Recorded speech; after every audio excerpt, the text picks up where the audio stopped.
Hi, everyone. It has been a little bit of time, but we are back tonight with another story, personal story, from an incredible woman who has gone through the adoption process, but never thought that she was going to end up in this space in her life. So I am thrilled to bring on Rachel Shanken. I'm going to let her introduce herself and share the pieces of her life that I think will really resonate with so many of you who are struggling, who are wondering how your fertility story will end, who are praying and hoping and dreaming and planning and wishing. And tonight we're going to hear from this woman, this incredible woman, because I think when so many of us, when we start on this journey, we just don't know what it's going to like at the end. We have these dreams and these hopes, but we just don't know. And here she is to tell us how it is on the other end. So, Rachel, when you're ready, if anybody has any questions for Rachel, please drop them in the chat. Also, here she is. Hi. We did just to give people a little bit of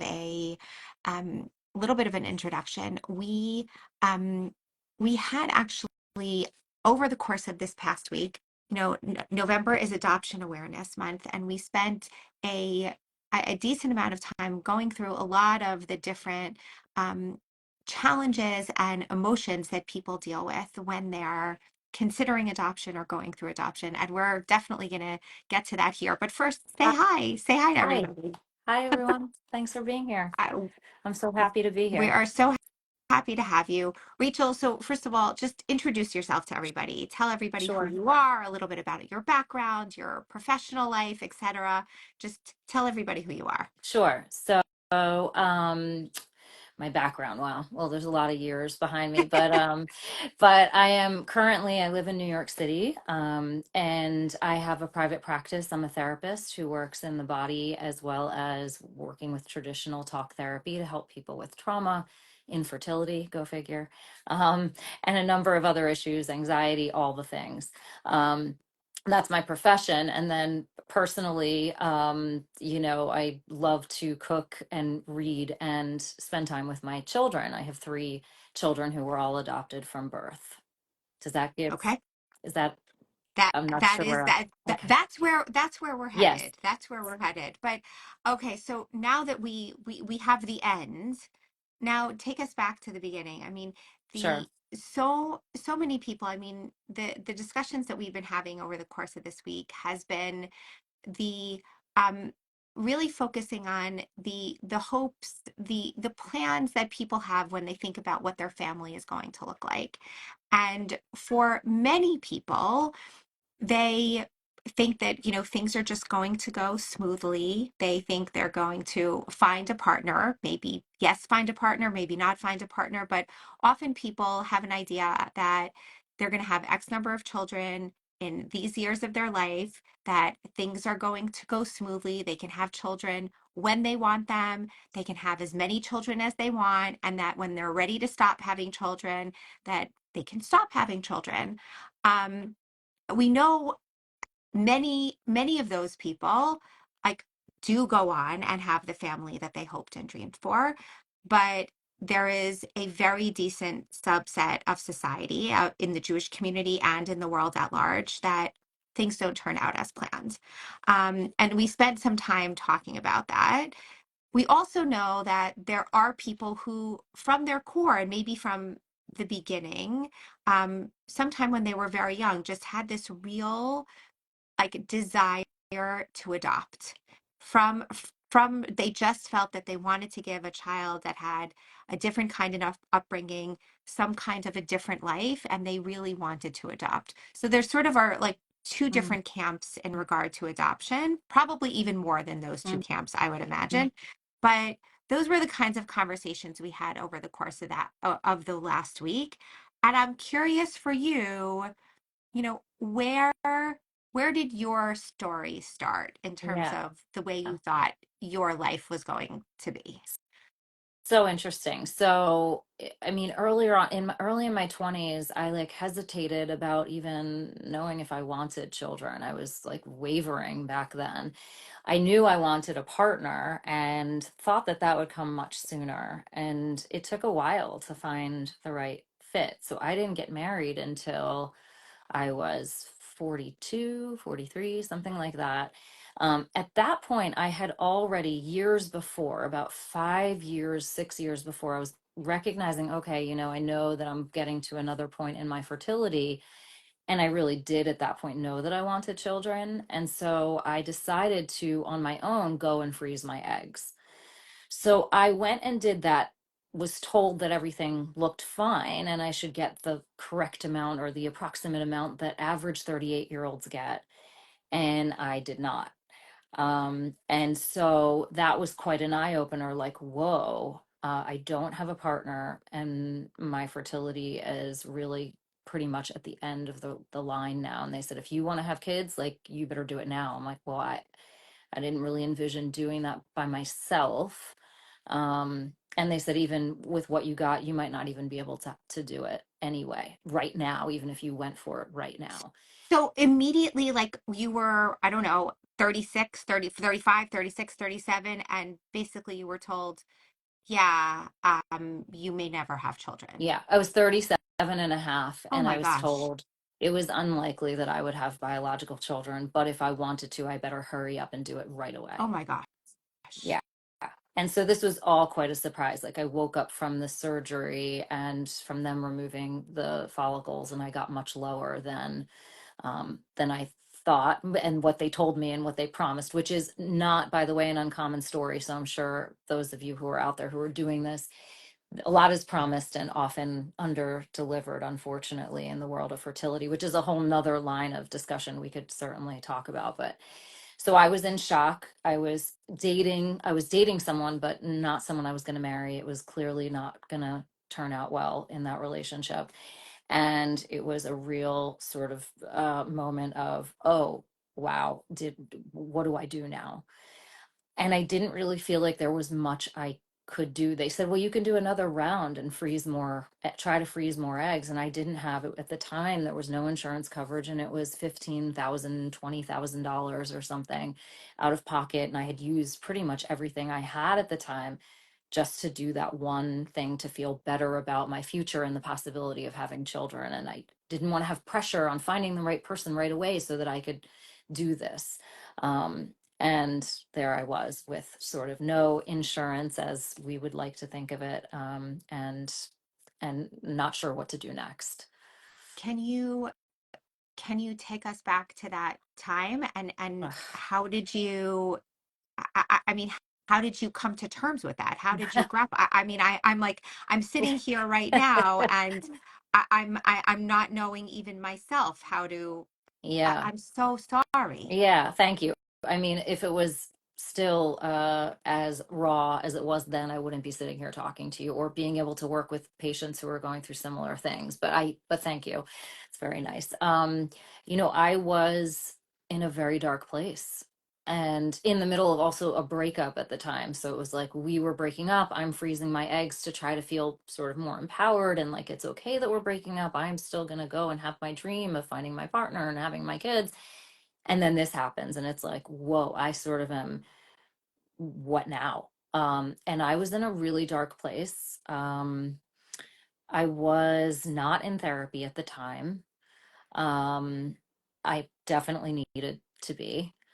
And I wasn't telling very many people in my life either. I felt like people couldn't really relate, which I don't think is true, but I was fearful that they couldn't relate. And someone asked on there, how old are you now? I'm 50 now. So this was quite some time ago. And it was before people were sort of freezing their eggs on the regular, where people were just sort of doing it as like a matter of practice, even if they knew what direction they were going. So this was not a traditional way to go, I feel like, at that time. And so I didn't feel like people would understand what I was going through. And I'm sure there were therapists that would, but I did not seek them out. I just sort of let myself be in a dark place. And then I started doing yoga, and that really helped sort of rebuild myself up again and feel connected to my body and trusting of my body, even though it had what I felt like had failed me in terms of fertility. Were you trained as a therapist at that point, or I were you in a was. different profession? I was. I was trained as a therapist. I was not working with women going through infertility or even women having children. I was working in a college. So I was working with much younger people. And, I don't know what held me back at that time from going through therapy. I did seek it out, I want to say like a year or two later, but I sort of did work on myself at that time and went through this yoga, became a yoga teacher, then started realizing, oh, yoga and therapy really blend. So I went through a training to put them together because I really felt like that for me at the time was the healing. There was more healing I needed to use with words and therapy itself, but it certainly was an avenue that supported me pretty well at that time, considering what a dark place I was in. So, There, there is something about when your body fails, then having something that almost like proves or demonstrates to you, to to anyone, that your body stand can still do miraculous things. yes, I love how you said that. That was exactly how it felt. It was like I am strong and I'm flexible.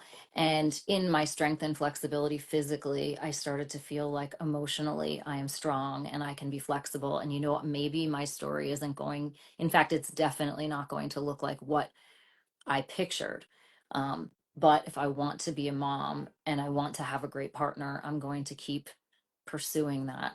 And granted, I could have also become a mom without a partner, and I respect anyone that wants to do that and can do that. It wasn't my vision for something that was going to work for me, but I really honor that in someone else if that's their choice to do that. And I absolutely, and by the way, just a little spoiler alert for everyone who's here right now and for people who will be listening to this at some later point. The next topic that we are going to be covering actually are single parents by choice. Mm, So stay tuned for that.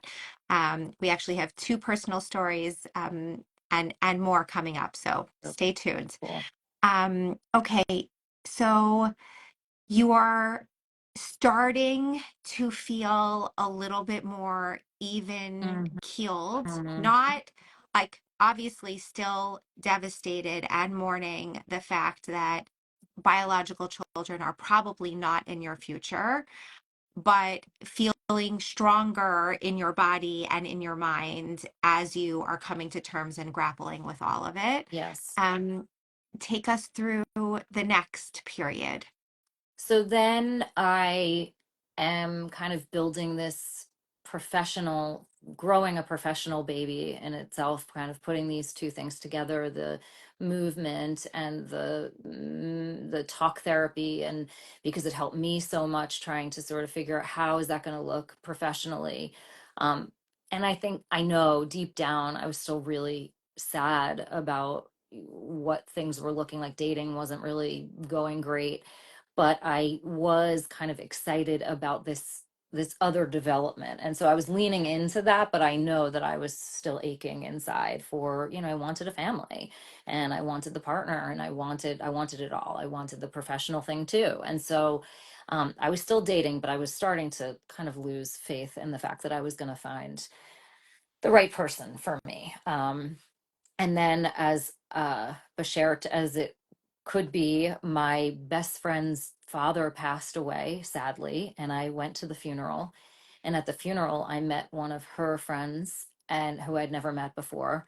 And a week later, she wrote to me and said, "Look, I don't even know if you're looking to meet anybody, but I have this great guy that I would love to set you up with. I think you guys would make a great match." And she set my husband and I up, and we began dating. And here we are, 8 years later, something like that, married and with kids.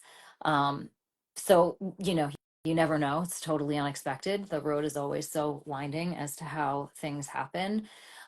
And you know, how sad that it took sort of her father passing away for me to get to meet my husband. But um, she's so happy about that because she's like, his death is not in vain now. It feels like there was something greater that came out of that, something beautiful that came out of that. If you ask my husband how we met, he'll just say we met at a funeral, which is not true. But we did meet through via a funeral, which is pretty funny.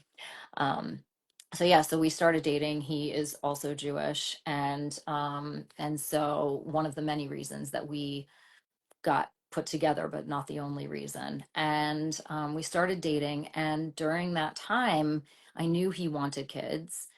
And I was very upfront with him that I had tried to freeze my eggs years before and it hadn't gone well. And I was very scared to tell him that because I knew that could be a deal breaker for him. It's like, you're great, but I want kids and you're not likely going to be able to do that. But he stuck around. So, oh, you just went mute. Can you hear me? I don't know if it, Sorry, that was me actually. okay. Um, I tell me, okay, so long story short, you met at a funeral. I got it. Um, Yes. Yes. um, and he wasn't scared off No. by the fact that you may not be able to have children.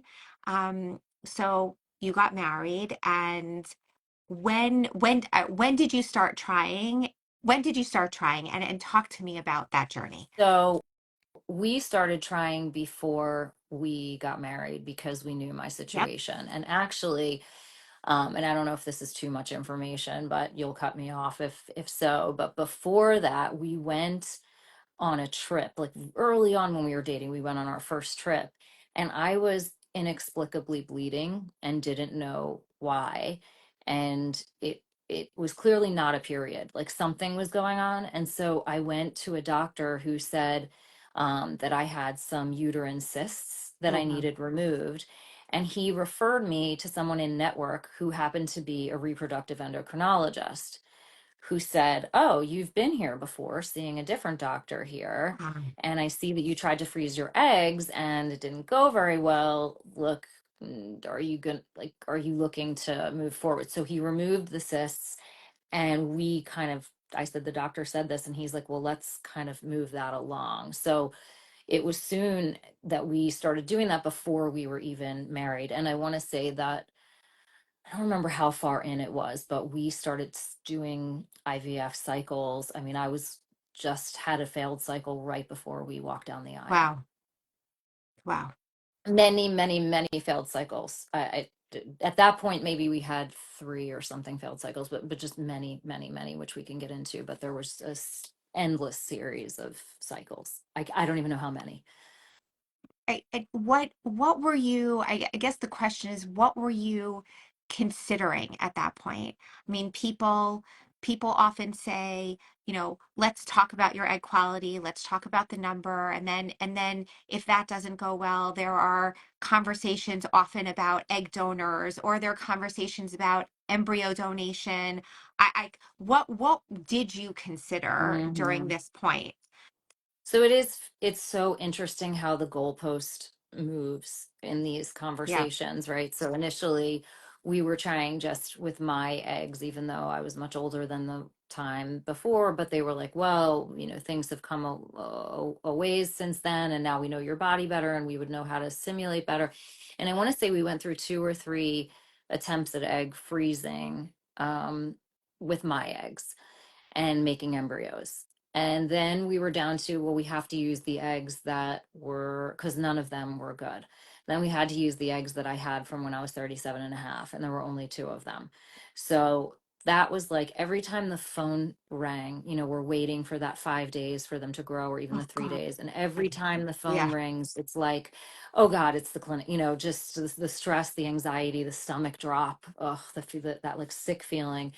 Um, and I must have sort of blanked a lot of it out of like what happened when, but there was one of the times that it had made it to day 5, and we were driving to the clinic to do the transfer, and they called on the drive that morning and said, "Oh, sorry, it arrested. There's Oh, no cycle happening." oh my gosh.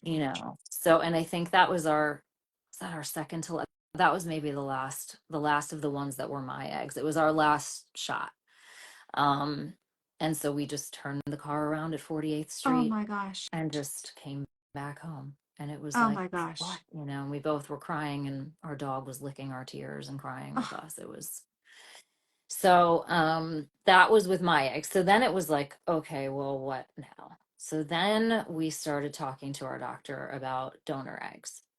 And I had during that time, I also said, look, I don't want to feel so locked in with like, if my eggs don't work, we're not going to be parents. So like, can we talk to somebody who knows adoption, and can we also keep considering like what else we want to do? And that way, like, there's multiple streams happening. That's just sort of how I operate personally, yeah, is like, where's their choice here? And I try to help my clients see that too, because there are choices, there are right. options in life. And so we met with an attorney who kind of gave us an introduction to adoption, like around the time that we were still using my eggs, but it wasn't looking like it was going to go well. And then we looked into donor eggs, and we decided to sort of use a bunch of the money we had saved up to put it all into a live donor, um, which, ideally they say 98% of people this is successful. Apparently, I am in the Oh, 2%. yeah. So we got a crate. So we were sharing a cycle. It was a split cycle. So at this clinic, they let you, it's a fresh donor, but another family gets half the eggs and you get half the eggs. And they called us the day they were done, and they said she got 72 eggs, which is Oh my gosh. absurd. I, uh, And I was like dancing around going, we're swimming in eggs, we're swimming in eggs. It was like this, the most exciting. I was like, we deserve that. We have worked so hard. We have, this is, uh, um, but what I later found out when we went to another clinic is that she was probably highly overstimulated. And so a lot of those eggs really probably weren't of quality. And so the nurse called me and said, like, you're going to get, how many kids do you want? You want 15 kids? I think you're going to be able to oh, have 15 kids. And we're like, 15 kids? That's crazy. It was right. just, it was such an exciting time. And then we got the embryos back, and there was no male factor here. So it was really all just waiting for this. And I want to say we got like 6 out of 35 eggs. Yep. It just made no sense with a young, tried and true, Yep. supposedly A plus donor, right? Yep. That's what we were told. So we're like, okay, well, we didn't know 2 or 3 kids. So we're like, 6 good embryos. That I think we should be okay. And they kept saying, your uterus is perfect. Your uterus is perfect. Apparently my uterus is not perfect. So we thought maybe, so we did a transfer, it failed again. And then a new doctor stepped in and was like, I think there's an immune issue going on here. And why don't you come over to my clinic? So we transferred the embryos over. We took them on like their first road trip. We said, kids, it's their first road trip. We took them in a taxi cab in a special tank and brought them to the other clinic. Um, and did transfers there. But what kept happening was my cycles kept getting canceled. My uterus just could not thicken suddenly, and it could before then, but for Right. some reason they just couldn't get it to go where it needed to go. And then when they did, they would do the transfer and it would inevitably fail. So during this time, we saw how things were going. We still had faith that it was going to work. But we called up that attorney and said, like, what do we need to do to start considering adoption? And like, I was like, I'm happy to have a baby by adoption and a baby by donor egg. Like, at this point, I was like, I just want to be a Yep. mom. I'm going to love this. Doesn't matter where the baby's coming from at this point. It takes time to get to that, I think, for a lot of people. And I understand that. I don't think adoption is for everybody. I don't think donor eggs are for everybody, or donor embryos. But I was at the point where I was like, it's okay, my kids don't need to look like me. It's okay, they don't need, like, I was very like, I just want to be a mom. I want us to have a family. And my husband was similar. It was like, okay, let's just open the floodgates and like whatever works, we'll go for it.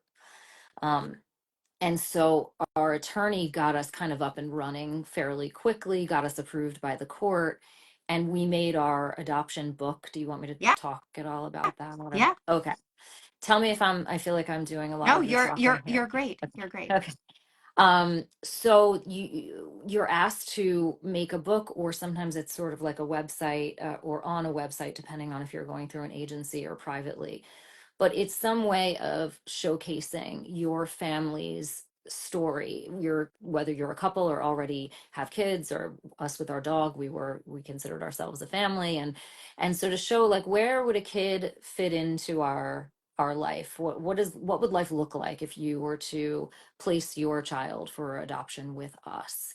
And so I put the book together, but was just kind of playing with the book and finishing it up. And we were approved by the court, and we were also still doing cycle after cycle where, day 10 would come and they'd be like, nope, you're canceled again. And no, not your uterus is not, no, we don't understand. Let's try this drug. Let's try that drug. And I was like, my body felt terrible all the time. Physically, I felt terrible. Emotionally, I was hurting, which I can go into that too. But it was really, really just, there are no words. I've said, have you come up with like a word for the excruciating emotional, mental, physical, logistical, financial pain that is IVF? I Because we need one. We I need to create one as a community. We need to create one. I feel like it's like, that there's that word people say it's like the longest word. It's like oh, anti-disestablishmentarianism or something like that. So I'm like, so as you just said that, you're like emotional, psychological, physical, financial. What like I feel like Yeah, if we just string put that it all all together, that would be the new longest word. That's a great, we're going to do it. I'm Uh, going to try to find a way okay, to put it all okay, we're together. And doing it. even then, no one would be able to understand unless they've been Yeah. through it. It's just, it's awful. And even when it works out, it's still really kind of awful. Um, so we were doing all these canceled cycles. We put this book together. The attorney calls us unexpectedly and says, listen, I know you're still doing other things, but I do have a birth mother who is wanting to place and is looking for like a qualified, she's looking for some specific things. And I think that you and your husband meet these qualifications. Are you open to considering this right now? And we were standing on a street corner on our way to brunch, and we're like, Wow. yeah, sure, of course, like we'll never forget that street corner.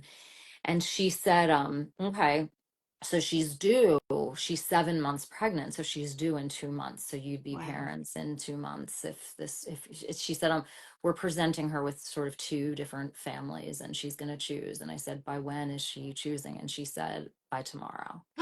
Oh gosh. And it was like, what? Okay. And she's like, but I need your book. And we hadn't printed our book. We didn't have an electronic copy of our book. So after brunch, we like run home. We're taking screenshots of it. My husband's doing all kinds of things to put this book together that sort of was done, but not really, and to get it to her. Um, and she said to us on the phone, look, this is and we had said in our forms that we were open to any race, any gender, any, pretty much almost anything. And so she said it'll be 100% African American, and we said, great, okay, like we're on board. The next day, she called and she said, is your husband on the phone? And I said, no, does he need to be on the phone? And I knew she would, if it was a no, she would have said, well, no, she didn't choose you. But she chose us. And so I got him on the phone, and she Wow. said she wants you to be the parents of her baby boy, which is when we found out it was a boy. Wow. Um, and so it was just like wild. We're like, what? And my husband wasn't even there. So we're like on the phone. It was Pride Day, and he was like marching in the Pride Yeah, yeah. parade. And so there's all this noise in the background. And I'm like, oh my God, did you hear this? It's crazy. And so we're like, what happens next? And she said, well, I'll let you know. And we said we had rented a car for the next day. We were going to go on a week-long road trip to visit people locally. Um, and we said we'd be happy to change all our plans and go meet her if she would like to meet us. And the attorney called back and said she would love to meet you. And so we 2 days later met the birth mom, and it was wonderful. We had a great time with her. We had lunch with her. We had a lot of laughs. We had some serious conversations. She said that in the book, she really liked what I did for a living. She liked that we seemed really fun. She loved that we lived in New York City. She loved that my husband seemed empathetic. Something about what she saw. She liked that we had a dog, even though she's not a dog person. So there were like some things that just stood out for her in our book that made her choose us. Um, and the craziest part was 33 days from the call.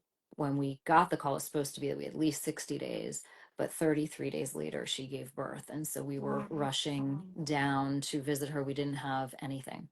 We had no car seat. We had no clothes for the baby. We had nothing. And we just jetted down and got to her in time to be there for the birth. Wow.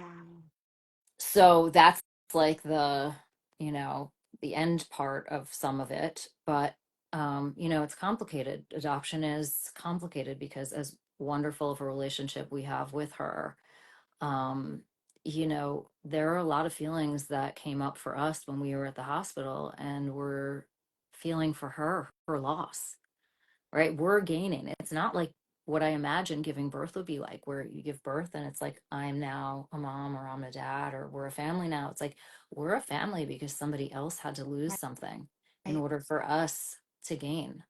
And so it was more complicated than I think either of us. I don't want to speak for my husband, but definitely than I anticipated. And she was wonderful about it. I mean, we signed the paperwork all arm in arm together at the hospital as we're signing to do this. That's not always the common story with Right. adoption. So Right. it's a very open, we have a very open adoption story with her, and a very lovely one. That's not always quite so pure. And even with the purity of it and the beauty of it, there's heartache there that I can't unfeel, knowing that I'm raising children that she birthed, or Right. child, in that case, the first child that she birthed. So, um, and then I went on all these adoption groups and everybody's talking about this. And I'm like, Ah, wow, had I known we were going to adopt sooner, maybe I would have been like readying myself for some of those feelings at the hospital, but it was really mixed in that way. Um, and what do can you like take us sort of through the emotions of like, oh, I thought maybe this was going to be a child, like that I hoped that I was going to have a child that was going to have some part of one of our biological material, mm, maybe, mm, and to the like the immediate the shift of, okay, like we just want to be a parent, like yeah. that was the end of the day, just want to be a parent. And like, can you talk a little bit about those emotions, and also like what happened in those 33 days? Did you just shelve all of the fertility Mm. treatments, or were you continuing simultaneously to do what was left? Like what happened? Great questions. Okay, two questions. First, how did we get to the place of being kind of in acceptance of the fact that it wasn't going to be genetic? Well, I had already had to work through some of that when we went for donor eggs, because I knew it wasn't going to be mine. It would still be my husband's genetic material, but not mine. And so when we were going that route, I really checked in with him more so in terms of adoption. It's like, okay, now you're no longer, you're no longer in it either in that way. And I think, I don't want to speak for him. I don't know what he went through. I know there was a moment of like, yeah, that's kind of that kind of, we still have some other embryos, that so we could still use those. We could still go down that road. And I was open to that. And um, but I think we had been through so much, and he had seen me physically go through so much. One of the meds that I was on, and I hope this doesn't scare anyone because they said they hadn't heard this from anybody else, but one of the meds I was on made me completely suicidal. Ay, And I was able to know that it was induced by the medication. So I wasn't going to act on it.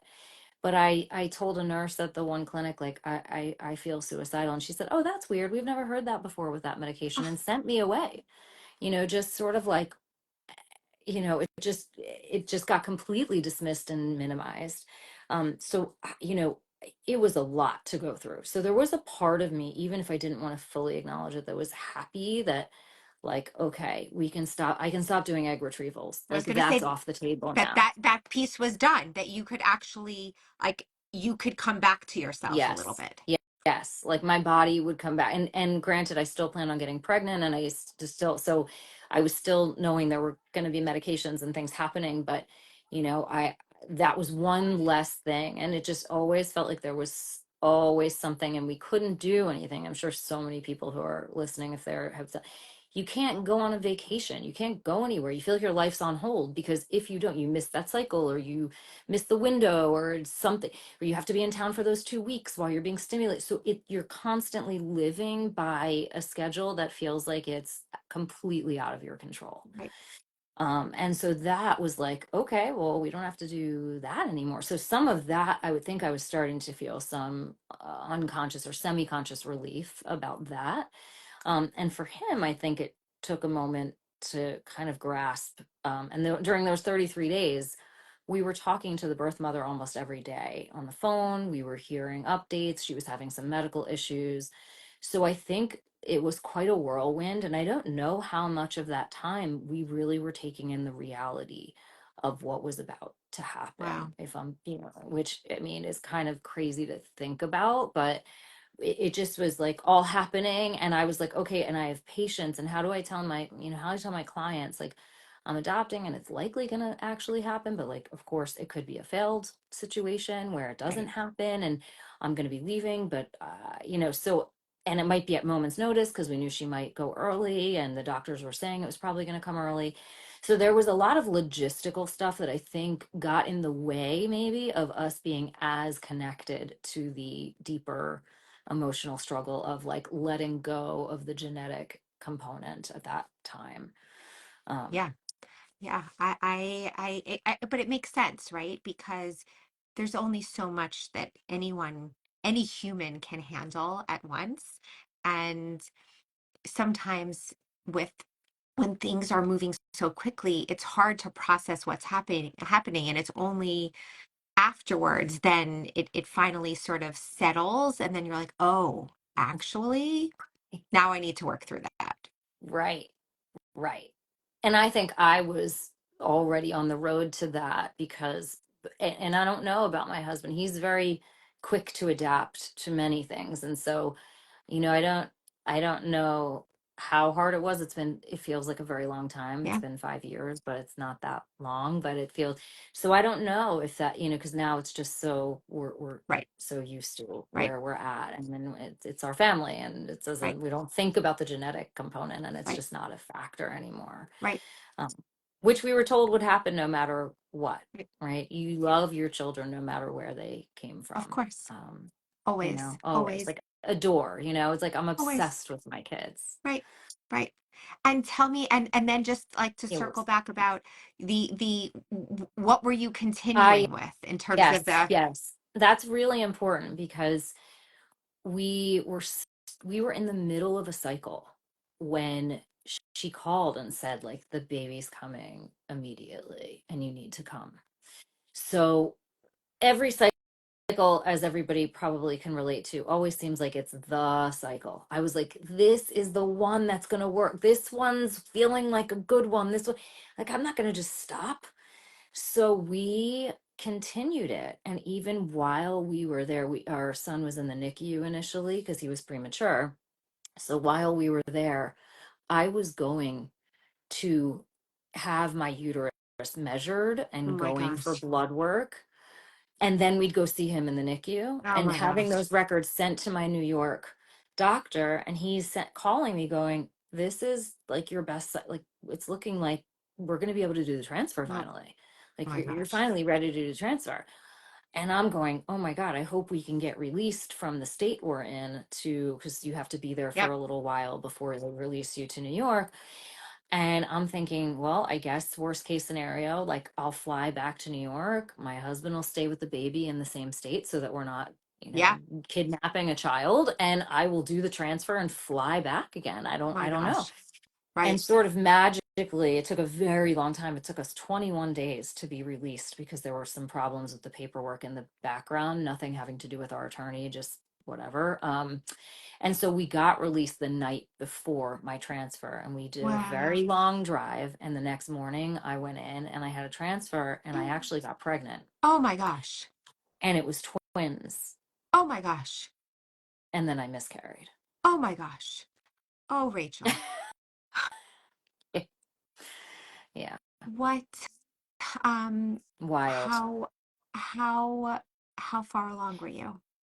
I was 6 or 7 weeks when they figured out. So not super far along, but just so wild. I was thinking, oh, my son is going to have like twin, it was girls. So I'm like, he's going to have twin sisters and it's going to be like they're triplets. But of course, he wouldn't look like them because they would have been, my husband's also white. So they would have been white and he's black, but they would have all grown up together. And I thought, oh my God, maybe talking about kind of the reimagined piece, like maybe this is how our story was supposed to end, like how wild. I needed to adopt and feel that sense of connection and love for a baby, for my uterus to kind of, for my estrogen to like step up and my body to work for me this time and for it all to work out. And so I was on a high, it was beyond exciting. It was like, we're going to have all three of our kids, all we'll be done and then we're done. Oh gosh.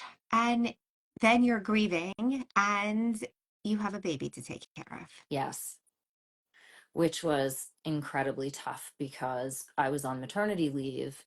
And then a month and a half into maternity leave, I miscarried. And I had to have all kinds of procedures to remove and check. And then I'm like, I'm in love with my baby boy. And I am absolutely and utterly devastated that this happened. And there was also no explanation for how, why, when, of course, because there never really Right. is. It's still a mystery why my uterus just didn't step up ever. Um, and so I felt so much guilt that I couldn't just be in full joy of finally having this baby. I was also feeling sad for the birth mother. I was feeling, it was like she had almost, the sense was she had a loss, and now I also had a loss vicariously through her, but then our own loss of these twin girls. Um, and was like, I have a month and a half to kind of pull myself together and go back to work and be there for other people. And at that point, I was in private practice already. Um, and I dove into being in love with my son and dealing with the hormonal fluctuations and um, got back on the horse and went into therapy. So, yeah. Can you, I, I want to sort of jump ahead because I want to make sure that we get to some questions that I know people have had. Um, you, you are now the parent of three children, you and your husband. Yes. Um, can you can you share with us a little bit about the story of your other two children and how that came to be? So I can share a little bit, but Whatever part of you what, can. Yes. yes. And I just want to share why I'm not sharing as much. It is not because it is a secret. It is, I'm really, really sensitive and learned from other adoptees who were adults that they felt like a lot of their parents shared too much of their story before they even knew it or had the chance to tell it themselves, and that they felt really slighted by that. When you look at our family, my kids were adopted. We do not look in any way, shape, or form like our children. And people know this, right? And so already some of their story is out there for the world to see at every moment that they spend time with us. When they're separate from us, people don't know. And we've had people, not meaning poorly or meaning to be, but oh, that's your mom. Like a kid will say that to my son at school, and it's like, yeah, that's my mom, and so it's surprising, right? We don't look alike. And so I'm really, really careful about how much I share. I would want them to look back and see this interview and say, like, thank you, mom, for not sharing too much. So I will say, our daughter which was the second child. She was adopted 20 months or so after the first, so they're very close in age. And the third is a boy, and he was adopted, I think, 22 months after the girl. So we really just stayed in the adoption scene. We knew the process. We stayed with the same attorney. We did go privately. I know you would ask me, was it private or, Mhm. and I know we're running out of time, but happy to talk to anybody who's kind of wondering about what the difference is or how to know which way to go, because there are pros and cons on both sides of that. Um, and they are all very close. They all sleep in the same room right now Mm, and love each other. And of course, they fight like brothers of and course. sisters do, but they are pretty wonderful to each other. Um, and my son, the oldest, is starting, to have questions. And we are age appropriately sharing things along the way. He knows about his birth mother. He knows her name. He understands that she carried him in her belly, and that she chose us to be his parents because she felt like we would be a better fit at this time in her life for him, that we would be great parents for him. And he knows that, it's like, oh, but you're white and I'm black. And we do talk about those things with him at the level that he's at. The other two aren't quite, so the little girl's 3.5, our daughter, and then the other one's not even two. Mhm. So, they're not really at the point of asking so many questions quite yet. Um, but they are, I feel so good that they outnumber us. I think that's a good thing for them, that they will have each other, and that they are not the minority in our family, even if in the world maybe they are.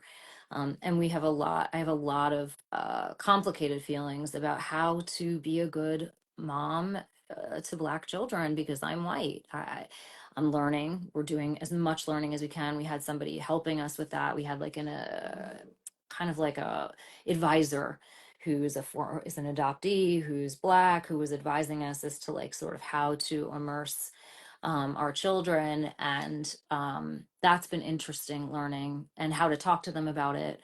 um, and in terms of the Jewish piece, the advice we often get in the groups and things like that, or we'll take them to Black church, which is really complicated. We're going to take our Jewish kids to Black church because they'll feel more comfortable there, but that's actually not the religion we're raising them in. Right.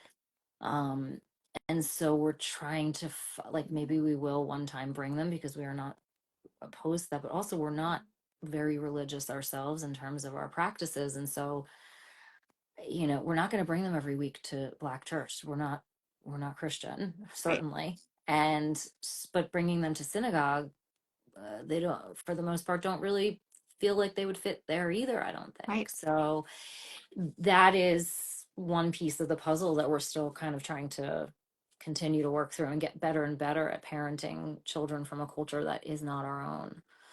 Yeah, there's a lot of research that talks about these exact issues. When you have children that are different than the adoptive parents, what does that look like? How do you want to make children feel comfortable in your religion, culture, outlook, etc., but also honor their culture, country of origin, etc. And how to do both is complicated from what I've learned in this process. Yes. Yes. And the more that I think I know, the worse it is in a way, because I will never know, right? I will never know what it's like to have somebody look at me in the way that people may look at them in this society, unfortunately. And that's heart-wrenching to me. It's excruciating. When George Floyd, that was all happening, our oldest was whatever 2 or 3 years old, and it was like it was happening to him for us. It was ripping our hearts Right. out. And we're like, how are we gonna do this? And we just have to keep reading and keep educating ourselves and do the best we can. And we're gonna screw it up because we don't know what it's like. I look, that's I think as parents we constantly do that, right? We do our best, but we know we're going to screw them up because that's what parents do. But we try our best. But we Yeah, try our best. yeah. Um, if I could ask you, one final question, sort of in closing here, so so much of what we do at I Was Supposed to Have a Baby is really educating and sensitizing the general community, the general Jewish community, but the general community at large about the challenges and the sensitivities that people who are trying to have a baby, people Mm. who are struggling to have a baby, what they feel. Um, and so much of it is about language, about the comments that people say, or the messaging that they give off, or even just things that, when you're going into Target and, the checkout person says, "Oh, how many children do you have?" Just, these kinds of things sort of just roll off people's tongues because we are a community, we are a religion that values family, values community, and that most people do end up having children. But when you're in that segment of the community that doesn't, it can feel really hard. Mm. Um, so I'm curious for you and your husband, as you were, going through this very long and windy path, what were the things that, like, were there specific things that you remember that were really off-putting that you could advise, like, don't say this, please don't Oh X, yeah. Y, Z? Oh my And gosh. also on the flip side, were there things that people did or said that really just made you feel like whatever happens, it's going to be okay and that you were loved and supported? Wow. That's a tough question. Tons of things were said that were hurtful, and I think I took everything to heart, even when a stranger at Target would say, "How many kids do you have?" It just never felt good, right? How do you even begin to answer that question? Um, and so I began to, I don't know if this fully answers your question on that front, but I began to sort of not tell less and less people and say less and less and less and less. So I just sort of hid out, even from family. My husband's family is a huge family, and I didn't want to talk to them about what was going on, even though I think most of them knew we were trying and I was failing, and and even as I say now, I say I was failing as if it was me, but it was like Right. not me Not failing, right? you, not you. Not me, right? But I felt at the time like I was failing, like my body was failing, I was failing. But no, certainly it was not me. And so I started saying less and less. And if someone did say something hurtful, I think I just started, even if it was unintentional, I think I started kind of deflecting. So if they said, like, how many kids do you have? I'd be like, oh, I have a dog. She's really cute. Just Yeah. deflect. It's none of their business. But I also would walk away quite angry. Like, who asked somebody that? And how Right. dare you? And, none of your business, and how Yep. hurtful. We had a super in our building, meaning well, but going like, come on, when are you guys going to have Oh kids? You guys are such God. a great couple. When are you going to have kids? Oh And I God. said, who says we want to have kids? Right. But I was dying to have Right. kids, and he's like, well, you should want to have kids. I'm like, why should I want to have kids? Like, who are, I said, oh, Yeah. our baby's our fur baby, and I just blew him off. And now he's seen we have 3 kids that were adopted, and maybe he wonders, Yeah. oh, maybe she couldn't do it. So maybe it wasn't working out for them It's in not, that way. not And I maybe so not. I'm gonna stop you and say it's not that she couldn't do it. It's not Right. your fault, It's right? not my fault. It is certainly not. It's nobody's fault, right? It's not his fault. It's not her fault. It's, what was it? 1 out of 5 couples, 1 out of 6 Yeah. couple. It's right. Yeah. But like I said, at the time, that's what it felt like. On the flip side, I think what I needed, and there were a few people in my life who could provide it, besides my therapist. First of all, I definitely needed a therapist who was aware of just also the language. I didn't want to have to explain why I was in my 900th cycle and what was happening with this drug and that thing. It was just so much easier to talk to people who had been through it and knew what I was referring to when I talked about it. We have a friend visiting. um, so I definitely wanted that. Oh, sweet kid. um, and I had friends who were curious in a way that was really gentle, like just checking in on you. How you doing? Not what happened with this cycle? Where are we in the cycle? When are you doing the transfer? Or even like, what is a transfer? What does that mean? Because that started, even though they cared, it started to feel like a burden that I became their teacher. And I was so sick of thinking about it and talking about it and dreaming about it and planning for it. I didn't want to have to do it at other times. But when people just checked in, and then I could talk as much as I wanted or as little, and they were there to just sort of listen and say, I'm here for you. That for me was the most helpful. It was when you should go try this supplement, go to this doctor, do that, giving me unsolicited advice. I would feel really angry, or the comments that meant well, like, oh, you'd be great parents. And it was like, oh, I wish they wouldn't say that. So saying it's all going to work out did not make me feel any better. It made me feel worse. Like, how do you know? How do you know? Yep. Yep.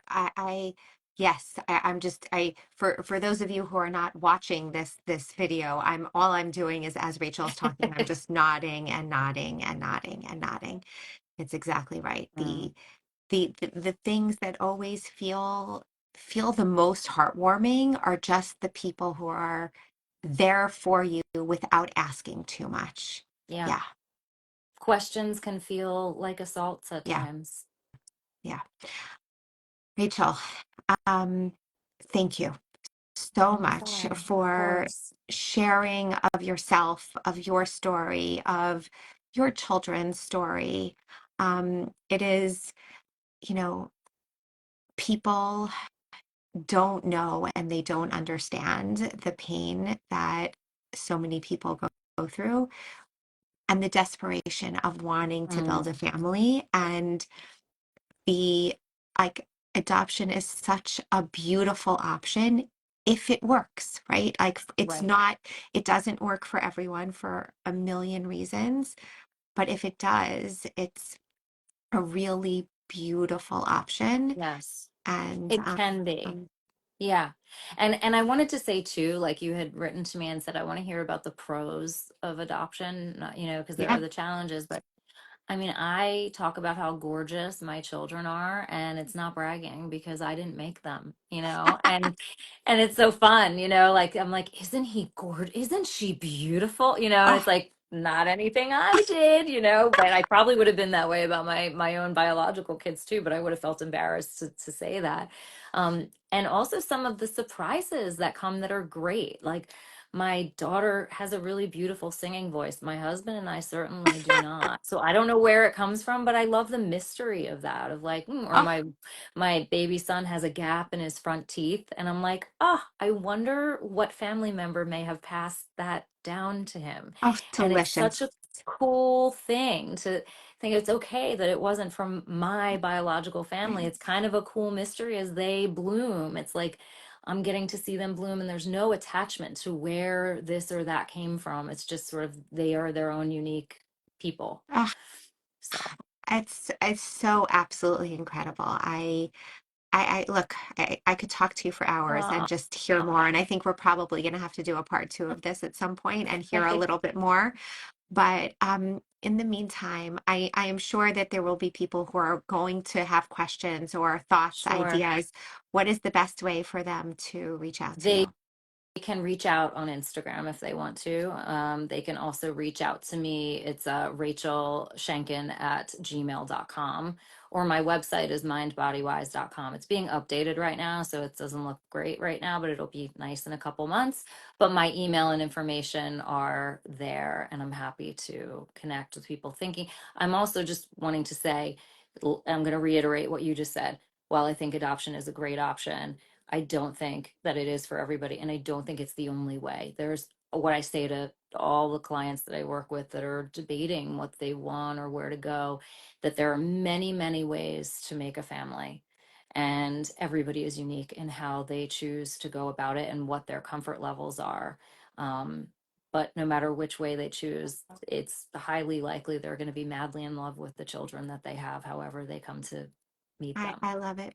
I love it. I love it. Thank you Thank you so so much. much. You're so lovely. This is wonderful. I hope it helped some people out I'm there. So certain, I am certain that it has. I am certain that it has. All right. awesome. Good night, Thank everybody. you. Good night.